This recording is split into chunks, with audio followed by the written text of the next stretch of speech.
Gains crew, I thought I would hop on here and just explain why I train, what I train, and also why I'm training a dog. There's lots of training going on in my life.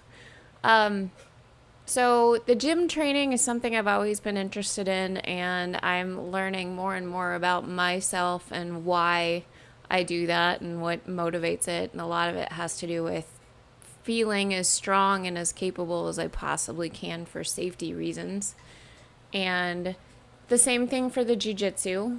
I'm actually a sexual assault survivor, and I'm still working on healing from that, and that did happen a long time ago, but it's been an ongoing journey, and I just keep peeling back layers of the onion. And so jiu-jitsu is something that I didn't initially want to do. I kind of got talked into it. I was really uncomfortable with being that close to anybody.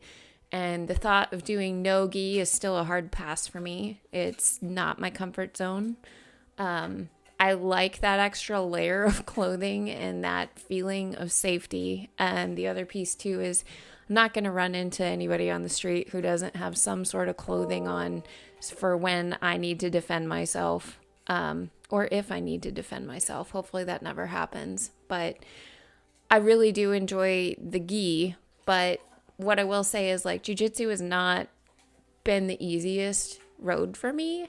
And especially in the beginning, and that close proximity to somebody is very uncomfortable for me.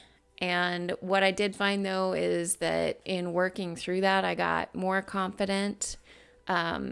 I was able to be in my body a little bit more because I have a lot of experience that just feels like I'm very dissociated and I'm outside of my body. So it helps me be more in my body. And there were times in rolling, depending on position, like a lot of times in mount when I had someone really close on me, or if I had someone in a choke from behind, where my body would absolutely just panic and I would freeze. And I've learned that's called a body memory.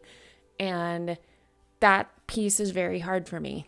It would absolutely shut down my system in the beginning, and it's a lot better now. I'm finding that the more I do this, the more I'm in that situation, I can kind of breathe through it a little bit more.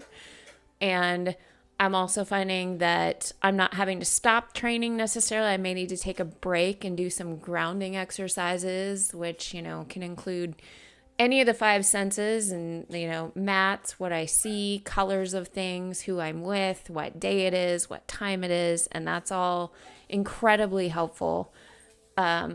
So I am really grateful for the jiu-jitsu. It's been a very empowering thing for me, and I'm hoping to be able to continue that. I'm kind of in pause right now as I look for someone else who I can train with.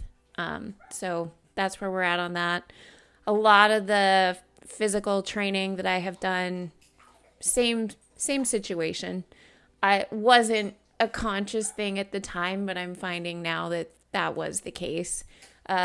Especially that Air Force Special Warfare training that I went through. And I know we haven't talked about that a ton on here, but I would love to share some of that with you guys and get into what we did and why it was so physically demanding and the best way to train for it.